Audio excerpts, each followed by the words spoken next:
Au pied des tours de ce quartier, un chantier inhabituel. Après, on en remet un petit peu, hop, on tasse bien. Super. Et ensuite, vous allez arroser. Fini le béton de la dalle.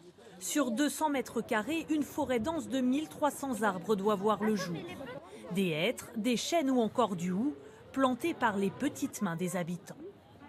Ouais, on va faire 3 trous parce qu'on a 3 plantes. Emmanuel Girard et Jérôme Menbouta ne se connaissent pas. Ils sont pourtant presque voisins et sont venus pour reverdir leur lieu de vie. Pendant l'été, il fait chaud, donc on reste là. Des fois, il n'y a même pas un endroit pour rester là où il y a du vent. Bon, là, avec ça, on va être mieux. C'est quand même plus joli, je pense, quand on regarde justement à la fenêtre ou quand on passe, d'avoir de la verdure. En fait, ça donne...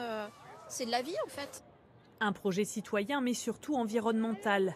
Avec son entreprise, Xavier Domange a déjà reboisé 3 parcelles de ce type pour rafraîchir les zones urbaines, restaurer des espaces naturels et capter du CO2.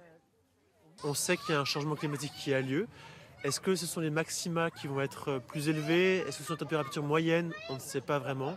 Est-ce que les précipitations vont être plus nombreuses ou plus étalées? C'est dur à dire. Par contre, la meilleure chose qu'on puisse faire pour rendre nos territoires résilients, c'est de remettre en place des petits écosystèmes. Des projets de microforêts inspirés par une méthode japonaise, la méthode Miyawaki, que l'on retrouve à travers le monde, comme ici aux Pays-Bas, ou en Inde, dont voici une plantation assez jeune.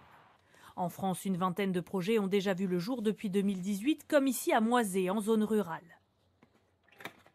Mais ces microforêts sont-elles réellement une solution pour la planète? Pour Xavier Domange, elles sont aujourd'hui les meilleurs alliés des villes. Ce sont des petits projets. Maintenant, l'impact local est très clair et se fait ressentir de façon très nette. Si on fait ces petites gouttes en méthode Miyawaki, on aura dans la durée beaucoup de bénéfices, y compris sur la gestion de l'eau. Il faudra tout de même attendre 40 ans pour que ces jeunes plants ressemblent à s'y méprendre aux forêts traditionnelles.